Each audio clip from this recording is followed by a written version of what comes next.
Hey team, just want to wish everybody all the best health and safety during this time. Hope that everybody's doing well and finding a new routine and being able to stay active and stay healthy during this quarantine period. I'm Coach Goonan, the head of athlete performance for USA Touch, and just wanted to share a couple of tips, strategies, and techniques that you can use in your at-home workouts, whether you have no equipment, a little equipment, or even a lot of equipment that you can access.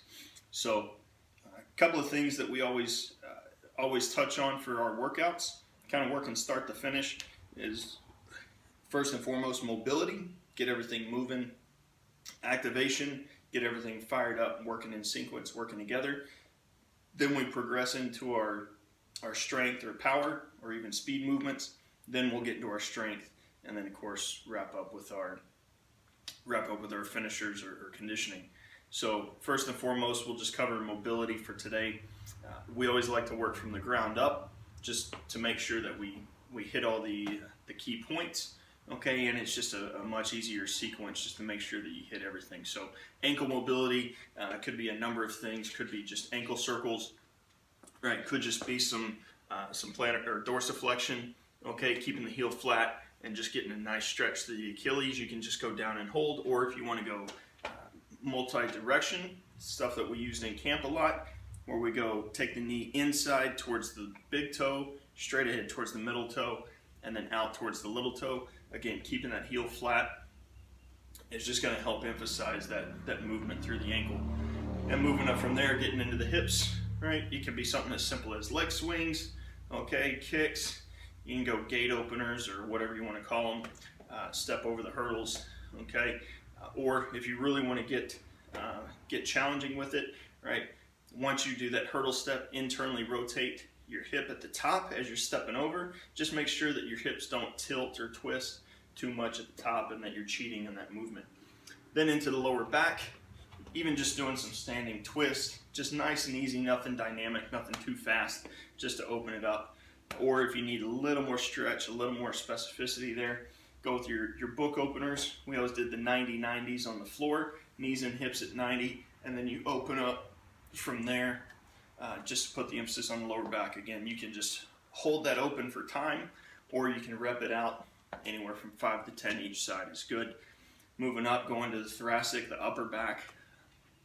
Okay, again, you can just do some twists. I think if you're familiar with yoga, cat-cow is a real good stretch just to loosen things up there, especially working from home. Sure, a lot of us just on the computer, sitting down writing, maybe you're on the video games, whatever.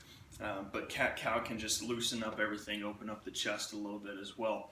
Or you can go with a modified book opener to where you're just putting more emphasis on the upper body and just rotating with the elbow, kind of threading the needle, as some call it.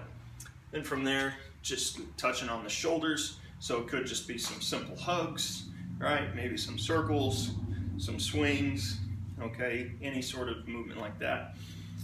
Or if you need a little bit more emphasis on the shoulder, even our wall drills. So back up against the wall, keeping the back flat, drawing the stomach in, get the hip tilt to make sure that everything is isolated and stable.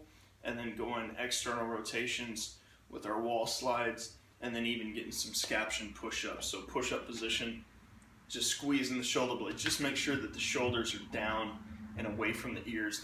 Don't shrug up. Make sure that we're shrugging back.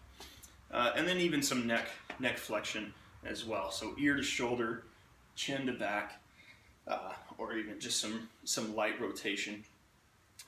Again, right, mobility, working ground up or top down, whatever you prefer, but throw that in the first of all your workouts to make sure everything's at least loosened up a bit, and then you can move on to the activation. So we'll follow this up with a short video on some activation tips on how you can approach that, some different things that you can do, key areas to focus on before you go into that actual workout.